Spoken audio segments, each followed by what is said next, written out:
نحمده ونصلي على رسوله الكريم بسم الله الرحمن الرحیم۔ جناب محمد الرسول اللہ صلی اللہ علیہ وسلم پر کون سی کتاب نازل ہوئی؟ آپ صلی اللہ علیہ وسلم پر قرآن مجید جیسی مقدس کتاب کا نزول ہوا جو اللہ تعالیٰ کا کلام ہے۔ اللہ تعالیٰ نے خود اس کی حفاظت کی ذمہ داری لے رکھی ہے۔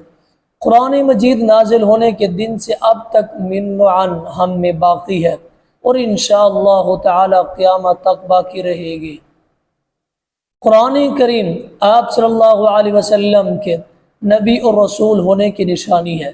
آپ صلی اللہ علیہ وسلم کو لکھنا اور پڑھنا نہیں آتا تھا، لیکن آپ نے دنیا کے سامنے قرآن کا معجزہ پیش کیا جو سارے علوم کی کنجی ہے۔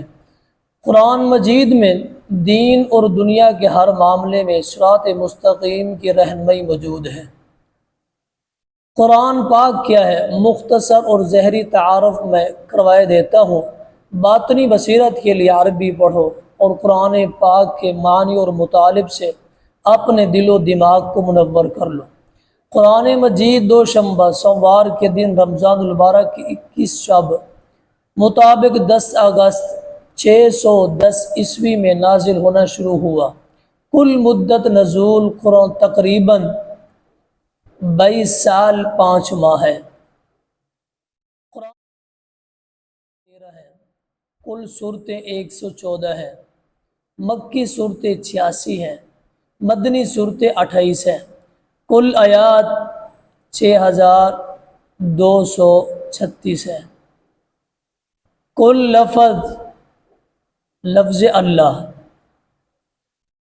2697، کل کلمات 77439، کل حروف 3,20,670، کل سجدے 15 ہیں۔ وما علینا الا البلاغ المبین۔